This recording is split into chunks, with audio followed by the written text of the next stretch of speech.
আমার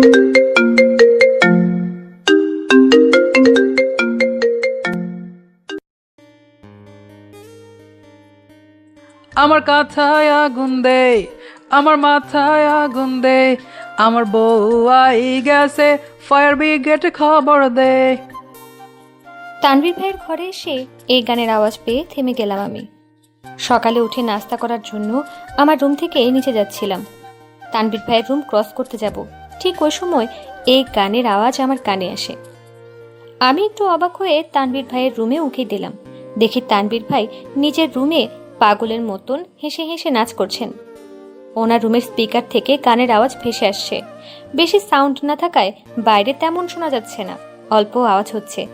কিন্তু তানভীর ভাইয়ের হঠাৎ নাচার শখ কেন হলো? আনমনে এসব ভাবতে লাগলাম আমি।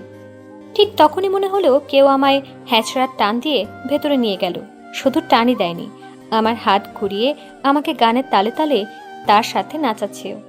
আর সে হলো তানভীর ভাই। আমি বিরক্তি নিয়ে তানভীর ভাইয়ের হাত এক ঝাটকায় ছাড়িয়ে নিলাম নিজের থেকে। তারপর জোরে চিৎকার করে বললাম, সমস্যা কি আপনার? বিয়ের খুশিতে মাথাটা গেছে নাকি আপনার? এভাবে নাচছেন কেন? আর আমাকেও নাচাচ্ছেন কেন? তানভীর ভাই মিউজিক অফ করে আমার সামনে বাচ্চাদের মতো ঠোঁট উল্টিয়ে বলে, কি বলিস? আমার বিয়ে আর আমি নাচবো না? কত সুন্দরী আমার বউটা! ইস, কবে যে আদর করব। তানভীর ভাইয়ের এই কথা শুনে চোখ বড় করে তাকালাম। উনি একটা মিষ্টি হাসি আমায় উপহার দিলেন। এই ছেলের কি লজ্জা নাই? এসব কেউ বলে? মামুকে ডাকবো তানভীর ভাই? লজ্জা নাই নাকি আপনার? তানভীর ভাই এবার মুখ কালো করে বললেন, ওই মির্জাফর, চুপ থাক, বেশি পেকে গেছিস। এক আছাড় দেব কিন্তু, বলে রাখলাম। মুহূর্তেই রেগে গেলাম আমি। কে মির্জাফর? হ্যাঁ, আমার নাম মীরা। আপনার চোখ উঠায় ফেলবো বলে দিলাম। হয়ে গেল আমাদের তুমুল ঝগড়া। একসময় তানভীর ভাই আমার বেনুনি ধরে টান দিলে আমিও ওনার চুলগুলো টেনে ধরি। একে অপরের চুল টানাটানি করছি, সাথে মুখও চালাচ্ছি। আমাদের ঝগড়া করার আওয়াজ হয়তো এতক্ষণে নিচে চলে গেছে। কিছুক্ষণ পরে তানভীর ভাইয়ের রুমে ঢুকলো আমার দুই কাজিন দিবা আর ইরা। ওরা এসে আমাদের থামতে বলছে, কিন্তু আমরা আরো বেশি লড়াই করছি। তানভীর ভাই না পেরে আমাকে পিছন ঘুরিয়ে আমার হাত মুচড়ে দেন। ব্যথায় আমি আহ শব্দ করে উঠি। আমাদের ঝগড়ার মাঝে সেখানে উপস্থিত হয় মামু আর মামানি। তানভীর ভাই আমার হাত মোচড় দেওয়াটা ওনারা দেখে ফেলেছেন। মামানি দ্রুত এসে তানভীর ভাইকে একটা থাপ্পড় দিয়ে বসলেন। মামানির এমন কাণ্ডে আমিও ভয় পেয়ে যাই। এবার কি আমাকেও দিবেন নাকি? আমি ভয়ে দিবা আর ইরার পেছনে গিয়ে লুকিয়ে পড়ি আর উকি দিয়ে দেখতে থাকি মামুনি কি বলছেন। মামুনি তানভীর ভাইকে উদ্দেশ্য করে বললেন, তোর কি লজ্জা নেই? আজ তোর বিয়ে তানভীর, আর তুই কিনা আজ সাত সকালে মীরার সাথে ঝগড়া করছিস? পাশে মেহমান আছে সেটা ভুলে গেছিস? তানভীর ভাই থাপ্পড় দেওয়া জায়গায় হাত বোলাতে বোলাতে বলল, বিয়ে তো সেই সন্ধে আম্মু। তানভীর ভাইয়ের এমন কথায় সবার মুখ অটোমেটিকলি হা হয়ে যায়। মামু রেগে গিয়ে বললেন, এসব কি তানভীর? বিয়ে তোমার আজ, তুমি বাচ্চাদের মতো আচরণ করছো কেন? মামনি আর মামু মিলে এক গাদা বকা শুনিয়ে গেলেন তানভীর ভাইকে। দিবা আর ইরার হাত পা কাঁপছে। ওদের এই কাঁপাকাঁপি দেখে দুজনকেই চিমটি কেটে বললাম, ওই কাঁপছিস কেন এত তোরা? আমার কথা শুনে দিবা ফিসফিস করে আমায় বলল, আরে আমরা যে তানভীর ভাইয়ের ঘরে আছি, বিশ্বাস হচ্ছে না? চল বইন, এবার তোর মতো যদি আমাদেরকেও হাত মুচড়ে দেয়। ওরা আমাকে এই কথা বলে নিজেরাই চলে গেল আমাকে ফেলে। পেছনে তাকিয়ে দেখলাম তানভীর ভাই কি যেন চিন্তা করছেন। এই ফাঁকে আমিও বেরিয়ে পড়লাম ওনার ঘর থেকে। সোজা নিচে এসে নাস্তা করতে বসলাম আমি। তানভীর ভাই হচ্ছে আমার একমাত্র মামুর একমাত্র ছেলে। অবশেষে আজ তার বিয়ে হচ্ছে। আমার মায়েরা 3 বোন, সবার ঘরে একটা করে মেয়ে। দিবা আর ইরা হচ্ছে আমার খালাতো বোন। যদিও আমি ওদের বড়, কিন্তু তারপরেও ওরা আমাকে তুই বলেই ডাকে। আমরা 3 জন কখনোই নিজেকে খালাতো বোনের চোখে দেখিনি, আপন বোনের মতোই চলেছি। একই ভার্সিটিতে পড়ি আমরা। ক্লাস 5-এ আমার পায়ের ছোট একটা অপারেশন হওয়ায় আমি এক্সাম দিতে পারিনি, তাই আমি পিছিয়ে ওদের সাথেই পড়ছি। যাই হোক, তানভীর ভাইয়ের বরাবরই অ্যাটিটিউড বেশি ছিল, তাই ওনার ধারে কাছেও আমরা যাইনি। এইসব ছেলেদের আমি একদমই দেখতে পারি না, কিন্তু দিবারীরা তানবীর ভাইকে নিয়ে মাতামাতি করে অনেক, যেটা আমার মোটেও পছন্দ না। আমি বুঝি না, আমার এত সুন্দর একটা নাম থাকতে উনি আমায় মির্জাফর বলে কেন ডাকেন? মির্জাফর তো বিশ্বাসঘাতকতা করেছিল, কিন্তু আমি ওনার সাথে কি করলাম? মীরা কি খুব বাজে নাম নাকি যে উনি আমায় মীরা ডাকার বদলে মির্জাফর বলে ডাকেন? সারাদিন কাজিনরা মিলে অনেক হইচই করার পর খুব টায়ার্ড হয়ে গেলাম। বিকেল হতেই ঘুমিয়ে পড়লাম তিনজন মিলে। ইরার পা দিবার উপর, দিবার পা ইরার উপর, আর আমার পা দুজনের উপর। হ্যাঁ, এভাবে ঘুমানোর মজাটাই আলাদা। আমাদের মাথায় ছিল না যে সন্ধ্যায় বিয়ে। টায়ার্ড হওয়ার কারণে চোখে রাজ্যের ঘুম নেমে আসায় ঘুমিয়ে পড়ি। ঘুম ভাঙে আম্মুর চিল্লানিতে। তড়িঘড়ি করে এক লাফে তিনজনই বিছানা থেকে নেমে যাই। আম্মু কোমরে হাত দিয়ে বলেন, এখন তোদের ঘুমানোর সময় হলো, একটু পরে আমরা বেরিয়ে পড়বো। তোরা বের হবি কখন বলতো? আম্মুর কথায় ওদের দুজনকে ধাক্কা দিয়ে বললাম, এই তো আম্মু, জাস্ট 10 মিনিট, এক্ষুনি রেডি হচ্ছি। আম্মু কি যেন বিড়বিড় করে চলে গেলেন। এরা হাই তুলতে তুলতে বলে, আর একটু ঘুমাই না, এক্ষুনি যেতে হবে। আমি বিরক্ত হয়ে গেলাম ওদের উপর। কেন, তোদের অ্যাটিটিউড বয়ের বিয়ে দেখার ইচ্ছে নেই বুঝি? থাক তোরা, আমি ফ্রেশ হয়ে আসছি। আমি ফ্রেশ হয়ে আসলাম। বিয়েতে পরার জন্য আমরা তিনজন সেম ডিজাইনের লেহেঙ্গা কিনেছিলাম। সেটা পরে কানের দুল, মাথায় টিকলি, হাতে চুড়ি, ঠোঁটে লিপস্টিক, চোখে কাজল, মুখে হালকা মেকআপ দিয়ে আমি নিচে নেমে এলাম। আমি দেখলাম সবাই দাঁড়িয়ে আছে। তানভীর ভাই খয়েরি রঙের শেরওয়ানি আর সাদা পায়জামা পরে মাথায় সোনালি রঙের পাগড়ি পরে দাঁড়িয়ে আছেন। একটু পর দিবা আর ইরাও নেমে এলো।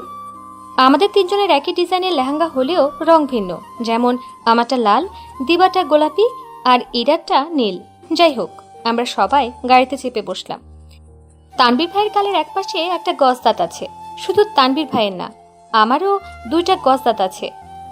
আমাদের বংশে আর কারো গজদাঁত নেই, শুধু আমাদের দুজনেরই। বেশ কিছুদিন আগে তামিম খন্দকার, সাথী আর সাগর মির্জা অভিনীত যমজ বউ শর্ট ফিল্মটা বের হয়েছিল। ওই শর্ট ফিল্মের গান হ্যাভ এ রিল্যাক্স সং, মাথায় আগুন দে, যেটা চালিয়ে সকালে তানভীর ভাই নাচছিলেন। কিন্তু হঠাৎ এই গানে কেন উনি নাচতে গিয়েছিলেন? নাকি ওনার তামিমের মতো হওয়ার ইচ্ছা আছে? কিছুই আমার মাথায় ঢুকলো না। এত এত গান থাকতে হঠাৎ এই গানে কেন নাচতে গেলেন উনি? গাড়ির ধাক্কায় আমি ভাবনা থেকে বের হলাম। দেখলাম যে আমরা ক্লাবে চলে এসেছি। গাড়ি থেকে নেমে ক্লাবের চারপাশ দেখে আমরা অবাক হয়ে তাকিয়ে আছি। কি সুন্দর ডেকোরেশন করেছে এরা, কত আলো! ক্লাবের বাইরে ফুল গাছগুলোতে ছোট ছোট লাল নীল বাতি দেওয়ায় গাছগুলোর সৌন্দর্য আরো বেড়ে গেছে। এই মুহূর্তে আমরা ক্লাবের গেটের বাইরে দাঁড়িয়ে আছি। ভিতরে ঢুকতে পারছি না বললে ভুল হবে, আমাদেরকে ঢুকতে দেওয়া হচ্ছে না। মেয়েদের বাড়ি কিছু মেয়ে এসে টাকার দাবি করছে তানভীর ভাইয়ের কাছ থেকে। বড়রা ভেতরে ঢুকে গেছেন, আমরাই ঢুকতে পারলাম না। টাকা চাই বলে বিরক্ত করে ফেলেছে তারা আমাদেরকে। আমি ভাব নিয়ে বলে উঠলাম, টাকা কেন দিব? যেহেতু বিয়েটা আপনাদের বাড়ি থেকে হচ্ছে না, সেহেতু টাকা দেওয়ার কোনো প্রশ্নই উঠছে না। আমার কথায় তারা হা করে তাকিয়ে রইল আমার দিকে। আমি তানভীর ভাইয়ের দিকে তাকিয়ে ইশারা দিয়ে বললাম, আমি কি ভুল বলেছি? তানভীর ভাই মেকি হাসলেন, কিন্তু কিছু বললেন না। তা দেখে আমার খুব রাগ হলো। ভাইয়া, কিছু বলছেন না কেন? ওকে, আর আপনাকে সাপোর্ট করব না, টাকা দিয়ে দিন। তানভীর ভাই এবারও চুপ। উনি কিছু না বলেই মাথার পাগড়িটা খুলে তার বন্ধুদের দিয়ে চুলে হাত বুলাতে লাগলেন।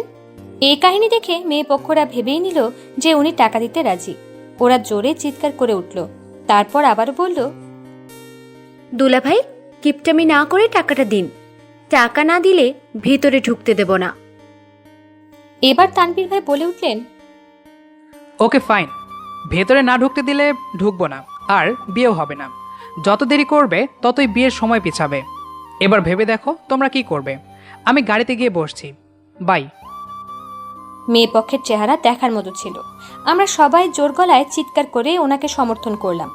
উনি চলে যেতে নিলেই মেয়ে পক্ষের মেয়েরা বলে ওঠে, যাবেন না দুলা ভাই, প্লিজ, আমরা যেতে দিচ্ছি আপনাদের, আমাদের টাকা লাগবে না। তানভীর ভাই মুচকি হাসলেন। তারপর আমাদের সামনে থেকে ওরা সরে গেল। আমরাও মনের আনন্দে ভিতরে ঢুকলাম। অনেকক্ষণ চারপাশে ঘুরে ঘুরে দেখার পর আমি দিবা আর ইরা স্টেজে গিয়ে সেলফি তুললাম নিজেদের। তানভীর ভাইয়ের সাথে কয়েকটা তুলতেই উনি ধমক দিলে দিবা আর ইরা দৌড়ে স্টেজ থেকে নেমে যায়। আমি মন খারাপ করে দাঁড়িয়ে আছি। বিয়ে করছেন বলে কি বিশ্ব জয় করেছেন যে আমাদের এভাবে অপমান করেন উনি? ওই মির্জাফর। তানভীর ভাইয়ের মুখে আবারও সে বোরিং ডাকটা শুনে পেছনে তাকালাম আমি। তোকে কি হাত জোর করে বলতে হবে নিচে নামার জন্য? না, তানভীর ভাইয়ের এসব অপমান আর সহ্য করা যাচ্ছে না। কি ভাবেন উনি নিজেকে? দেশের প্রেসিডেন্ট? উফ, আমি জাস্ট নিতে পারছি না। তানভীর ভাইকে কিছু বলতে যাব, ঠিক ওই সময় মামু এসে তানভীর ভাইকে বলে, তানভীর, এদিকে আয়, কথা আছে। তানভীর ভাই ভ্রু কুচকালেন। তারপর স্টেজ থেকে উঠে মামুর সাথে নেমে গেলেন। যাওয়ার সময় মামু পেছন ফিরে আমাকেও ইশারা দিলেন তাদের সাথে যাওয়ার জন্য। আমিও তড়িঘড়ি করে নিচে নেমে গেলাম। গোল হয়ে আমরা সবাই দাঁড়িয়ে আছি। বউয়ের বাবা মা আমাদের সামনে মাথা নিচু করে দাঁড়িয়ে আছেন। বিশাল এক ঘটনা ঘটে গেছে। তানভীর ভাইয়ের হবু বউ পালিয়েছে, তাও আবার তার প্রেমিকের সাথে। কথাটা প্রথমে মেয়ে পক্ষরা লুকিয়ে গেছেন আমাদের কাছ থেকে। যখন আম্মুরা সবাই বউকে দেখানোর জন্য বলে, তারা বিভিন্ন অজুহাত দিয়ে বউ দেখাতে ব্যাঘাত ঘটিয়েছেন। কিন্তু বিয়ের মধ্যে কে যেন আমার ছোট খালাম্মাকে বলেন যে বউ পালিয়েছে তার প্রেমিকের সাথে। এই বিয়েতে নাকি তার মত ছিল না। খালাম্মা এটা শুনেই সবার কানে তুললেন। সবাই আর মেয়ে পক্ষের কোনো কথা না শুনে সারা ক্লাবের বিশেষ রুম যেখানে বউকে রাখা হতো সেখানে ঢুকে খুঁজতে থাকেন, কিন্তু কোথাও পাননি তারা বউকে। পুরো ক্লাবে এটা ছড়িয়ে গেলে সবাই খোঁজে, কিন্তু না, বউ নেই কোথাও। মামু রেগে মেয়ে পক্ষদের একের পর এক প্রশ্ন করে যান, কিন্তু তারা চুপ থাকেন। তাদের বলারও বা কি আছে? মামু আমাদের নিয়ে আসার সময় সব ঘটনা বলেন। এটা শোনার পর তানভীর ভাই যেন থমকে গেলেন। ওনার সম্পূর্ণ ধারণার বাইরে ছিল এটা। মামু মেয়ের বাবাকে বললেন, আপনার মেয়ে কাউকে ভালোবেসে থাকলে তার সাথে বিয়ে দিতেন, কেন আমাদের মান সম্মান এভাবে প্লাস্টিক করলেন? আমি জানতাম না যে ও কাউকে ভালোবাসে। আমাকে কিছুই বলেনি। ও যাওয়ার সময় একটা চিঠি লিখে গেছে, ওখান থেকেই জানতে পারি সব। আমাদের মান সম্মান একেবারে শেষ। আমার ছেলেটা কি অন্যায় করেছে, এখন কি করব বলতে পারেন? আমার ছেলের আজ বিয়ে না হলে খুব খারাপ অবস্থা হবে। আমার ছেলেকে নিয়ে যা তা বলবে সবাই। তানভীর ভাই সবার কাছ থেকে কিছুটা দূরে গিয়ে দাঁড়ালেন। ঠোঁট চেপে গোমরা মুখ করে রইলেন তিনি। আমি আস্তে করে সবার মধ্যে থেকে বের হয়ে গেলাম তানভীর ভাইয়ের কাছে। ওনাকে নিজের এক বাহু দিয়ে একটু ধাক্কা মেরে বললাম, আমার কাঁথায় পানি দে, আমার মাথায় পানি দে। আমার বউ ভাইগে গেছে, সিআইডিকে খবর দে। এই গানটা গেয়ে তানভীর ভাইয়ের দিকে তাকিয়ে দাঁত কেলিয়ে হাসলাম আমি। মুহূর্তে ওনার রক্তচক্ষু দেখে হাসি উড়ে গেল আমার। আমি একটা ঢোক গিলে ওখান থেকে দৌড়ে আসি। আমার পেছনে তীব্র গতিতে ছুটে আসছেন তানভীর ভাই। আজ আমি শেষ। আমি ঠিকভাবে দৌড়াতেও পারছি না। তানভীর ভাই পেছন থেকে আমার এক হাত ধরে জোরে টান মেরে নিজের সামনে দাঁড় করান। আমি খুব ভয় আছি। আল্লাহ জানেন কি হবে এখন। তানভীর ভাই রেগেমেগে বললেন, মজা নিচ্ছিস? খুব মজা হচ্ছে না তোর? তানভীর আর যাই সহ্য করো, অপমান কিছুতে সহ্য করে না। মেয়েটা ভেগে গিয়ে আমাকে অপমান করলো, আমার বন্ধুরা আমাকে নিয়ে হাসাহাসি করছে, আর এখন তুই হাসি পাচ্ছে খুব? আমাকে জোকার পেয়েছিস না তুই?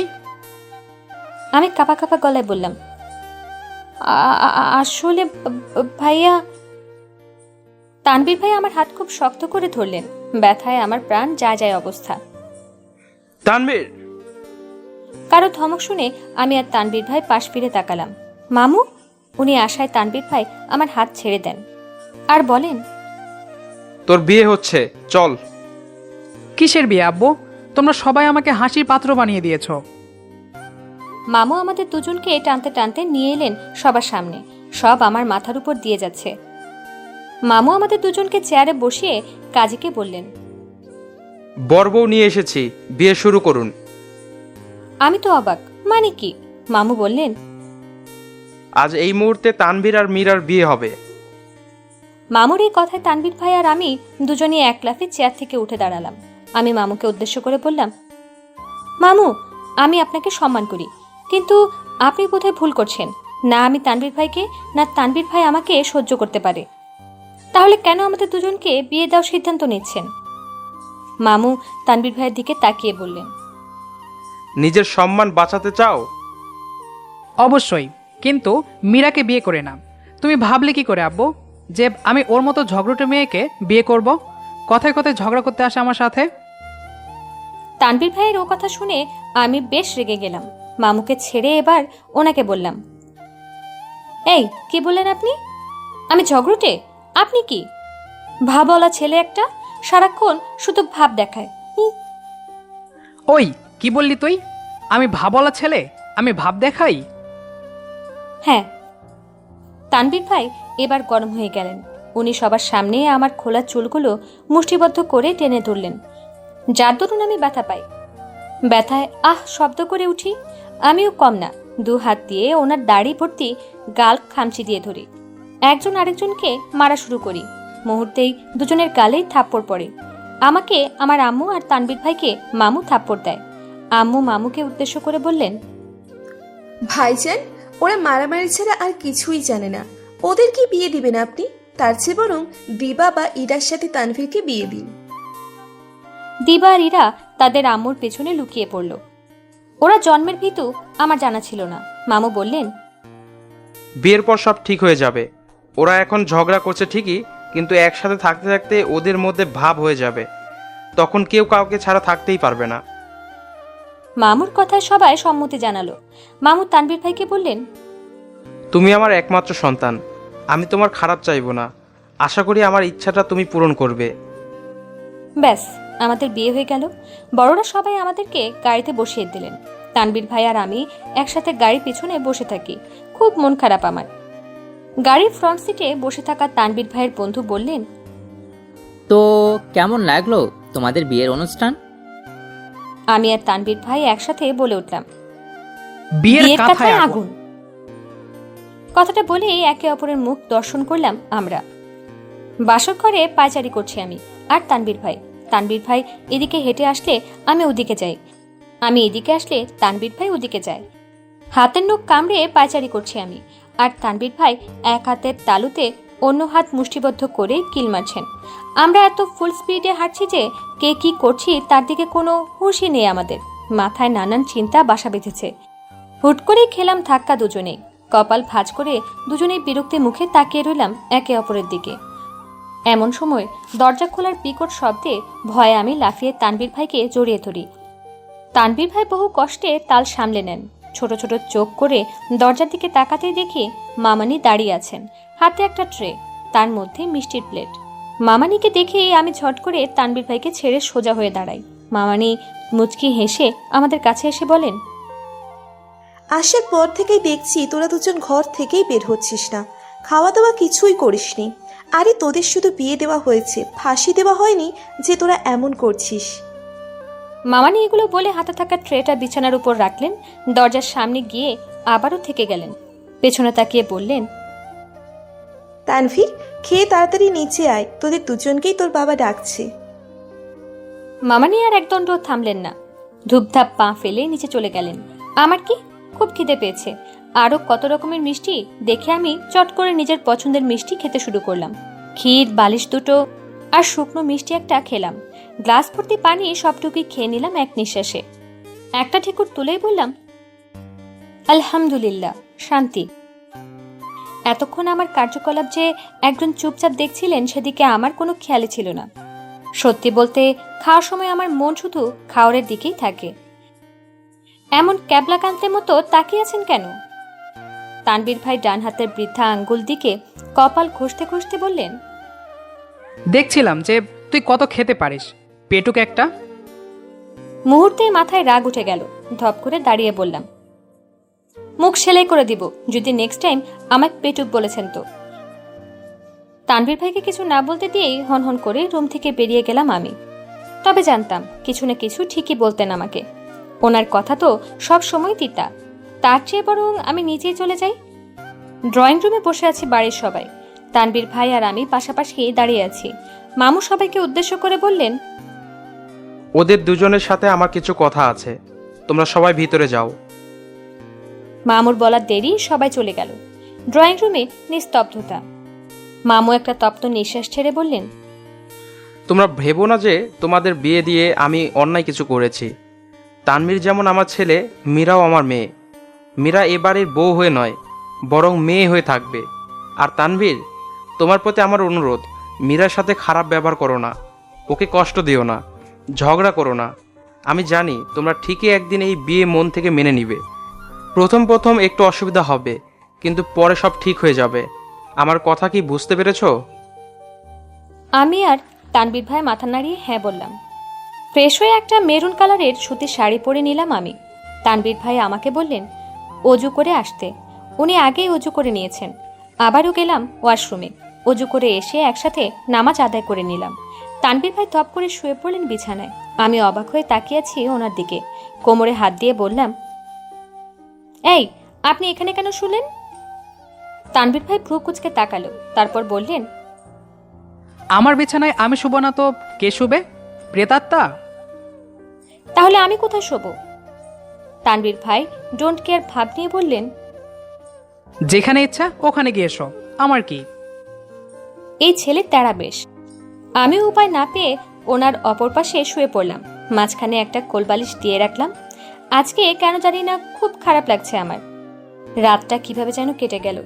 বৌভাতের দিন সকালে উঠে তানবীর ভাইয়ের মুখ দর্শন করলাম প্রথমে। ফ্রেশ হয়ে রুমে আসতেই চোখ গেল তানবীর ভাইয়ের পড়ার টেবিলের দিকে। সেদিকে এগিয়ে গিয়ে দেখি একটা ডায়েরি। ডায়েরিটা হাতে নিয়ে খুললাম আমি। প্রথম লেখাটা দেখেই চোখ বড় বড় হয়ে গেল আমার। লেখাটি ছিল এমন, ওই মির্জাফর, আমি জানি তুই আমার ডায়েরি খুলবি। ভবিষ্যতে যেন এমন কাজ না করিস, যার জন্যই সতর্ক করে দিলাম ডায়েরিতে তোর নাম লিখে। ডায়েরিটা বন্ধ করে তানবীর ভাইয়ের দিকে তাকিয়ে দেখি উনি গভীর ঘুমে আচ্ছন্ন। ব্যাটা কত ফাজিল, কেমনে জানে আমি তার ডায়েরি ধরবো? খাচ্চোর পোলা। সুষ্ঠুভাবেই আমাদের বৌভাতের অনুষ্ঠান শেষ হলো। একে একে সবাই চলে গেল বাড়ি থেকে। মন খারাপের পরিমাণটা যেন আরো বেড়ে গেল। বেশ কিছুদিন হলো আমাদের বিয়ের। শুভ্র ভাই আগের মতো ঝগড়া না করলেও ঠিকঠাকভাবে কথাও বলেন না আমার সাথে। আমিও আর যেচে কথা বলতে চাই না, মাঝে মাঝে প্রয়োজনে কথা বলি। এছাড়া আমরা দুজন রোবটের মতোই চলছি। প্রথম বর্ষের ফাইনালের পরীক্ষার রেজাল্ট বের হলো। দ্বিতীয় বর্ষে উঠে গেলাম। বাসা থেকে একা ভার্সিটিতে যেতে দেয় না মামু। তাই তানবীর ভাই প্রতিবার আমাকে তার বাইকে করে ভার্সিটিতে দিয়ে আসেন, আবারও নিয়ে আসেন। আজও প্রতিদিনের মতো আমি বাইরে দাঁড়িয়ে আছি তানবীর ভাইয়ের জন্য। পাশেই একটা ফুচকার স্টল দেখে ওখানে চলে যাই আমি। এক প্লেট ফুচকা নিয়ে খেতে শুরু করি। এমন সময় তানবীর ভাইয়ের বাইক দেখে ফুচকার প্লেট রেখেই আমি দৌড় দিই। এক দৌড়ে তানবীর ভাইয়ের কাছে আসি। তানবীর ভাইও বাইক থেকে নেমে পড়েন। পেছন থেকে ফুচকার দোকানের ছেলেটা এসে টাকা চাইলো। কি লজ্জা, এভাবে টাকা না দিয়ে আসাটা ঠিক হলো না আমার। ব্যাগ থেকে টাকা বের করে দিয়ে দিলাম ছেলেটাকে। তানবীর ভাই কেমন করে যেন তাকিয়ে আছেন আমার দিকে। মুচকি হাসি দিয়ে বললাম, আপনি কি ফ্রি আছেন? আছি। কেন? সামনে একটা পার্ক আছে, নিয়ে যাবেন? শিশু পার্কে আমি যাই না। আরে ধর্মিয়া, শিশু পার্ক কেন হতে যাবে? তানবীর ভাই কিছুক্ষণ ভেবে বললেন, আচ্ছা চল। আমিও খুব খুশি হলাম। বিয়ের পরে প্রথম তানবীর ভাই ঠিকঠাকভাবে আমার সাথে কথা বলছে। আসলে এতদিন কথা বলেননি বলে আমার কেমন জানি খারাপ লাগছিল খুব। যেতে যেতে তানবীর ভাইকে একটা প্রশ্ন করলাম, আচ্ছা তানবীর ভাই, একটা সম্পর্ক টিকিয়ে রাখতে হলে দুজনের মধ্যে কি থাকতে হবে? তানবীর ভাই শান্ত হয়েই জবাব দিলেন, একটা সম্পর্ক টিকিয়ে রাখতে হলে প্রথমে যেটা দরকার সেটা হলো বিশ্বাস, তারপর দায়িত্ব, যত্ন, ভালোবাসা।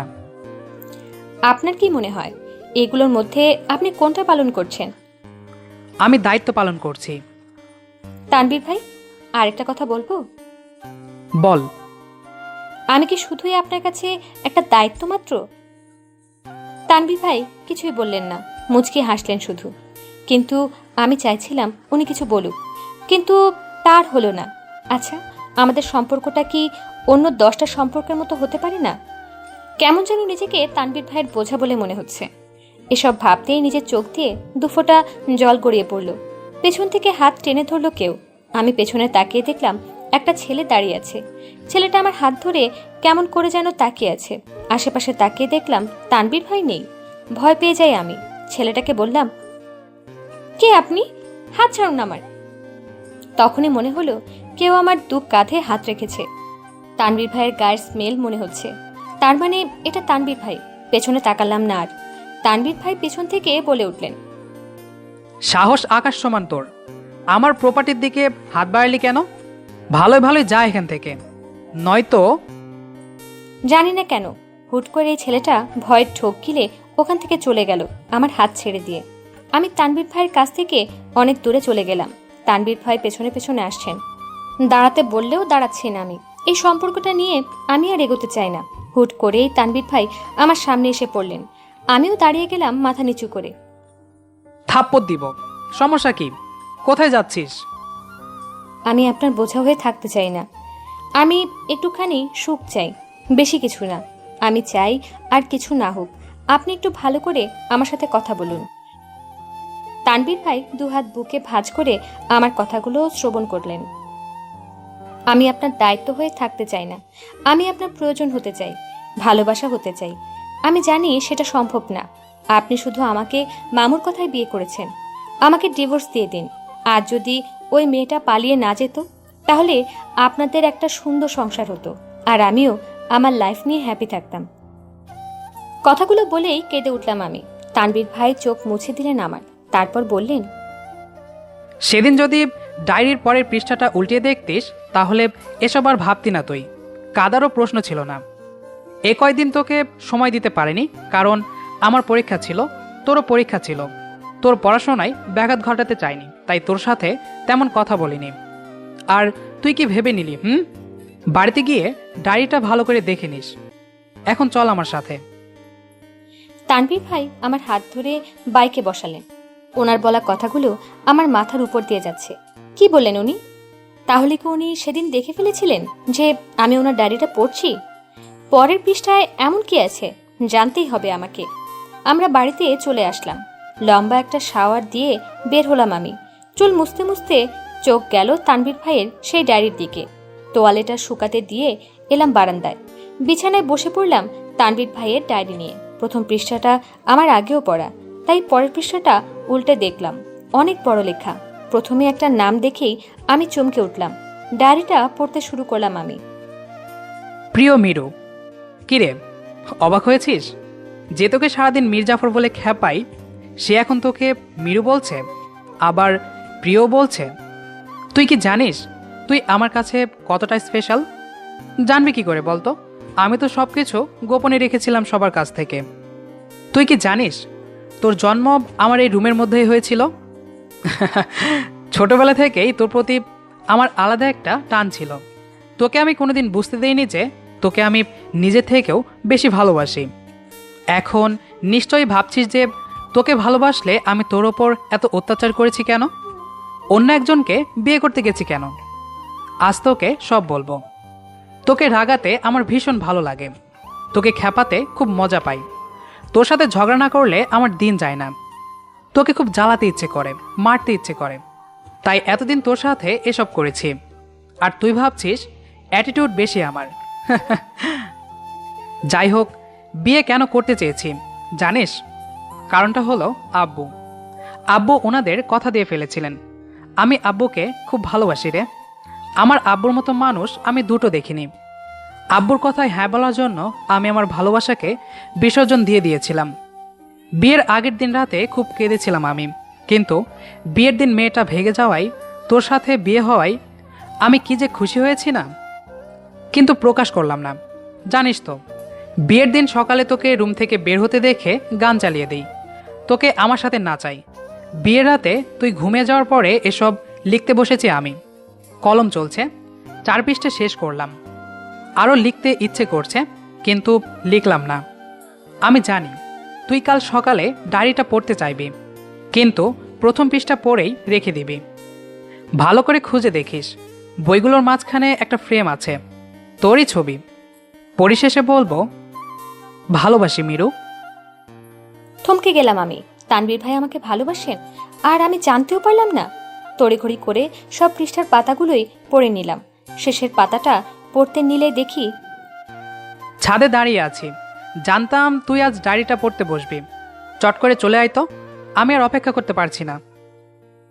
আমি ডায়েরিটা বন্ধ করে দিলাম। বইগুলোর মাঝখানেই দেখলাম একটা ফ্রেম, আমার ছবি। নিজেকে কেন জানি না ভাগ্যবতী মনে হচ্ছে। আমি দৌড়ে ছুটে গেলাম ছাদে। গিয়ে দেখলাম তানবীর ভাই আকাশের দিকে তাকিয়ে আছেন। আমি ছুটে গিয়ে ওনাকে পেছন থেকে জড়িয়ে ধরলাম। হু হু করেই কেঁদে দিলাম আমি, আর বললাম, কেন বলেননি আপনি আমাকে ভালোবাসেন? কেন করলেন এমন? বললে কি হতো? তুই কিছু বুঝিস এসবের? আমি ওনাকে কয়েকটা কিল দিলাম। উনি সামনে ঘুরে দাঁড়ালেন, আমাকে বুকে জড়িয়ে নিলেন নিমিষেই। আজব বিয়ে, আজব ভালোবাসা। খুব খারাপ আপনি। সেটা জানি অবশ্য, সবাই বলে। ভাবওয়ালা ছেলে। মির্জা, না, আজ থেকে তোকে আর ওই নামে ডাকবো না, মিরু। তানবীর ভাই, আমাকে এভাবে ভালোবেসে যাবেন প্লিজ? এমন আর করবেন না কখনো। পাগল, ডিভোর্স পর্যন্ত চলে গেছিস তুই, এরপর পাতালে গেলে আমি কেমনে খুঁজবো তোরে? ভালোবাসতে চাই। তোর ভালোবাসার চিলে নিয়ে যাবে দেখিস। বেয়াদ্দব ছেলে। এভাবে কেটে গেল কয়েক মুহূর্ত। আমার মনে হলো আমি স্বপ্নে আছি। সত্যি বিশ্বাস হচ্ছিল না যে তানবীর ভাই আমাকে ভালোবাসেন। সত্যি এই আজব বিয়ের মধ্যে বাধা পড়ে আমি নিজের ভালোবাসার মানুষটিকে খুঁজে পেয়েছি, তাকে চিনতে পেরেছি। গল্পটি আপনাদের কাছে কেমন লেগেছে সেটি অবশ্যই কমেন্ট করে জানাবেন। দেখা হচ্ছে আবারও নতুন কোনো গল্প নিয়ে। সে পর্যন্ত আমাদের তানভিজ ভয়েস ইউটিউব চ্যানেলটি সাবস্ক্রাইব করে আমাদের সাথেই থাকুন। ধন্যবাদ সবাইকে।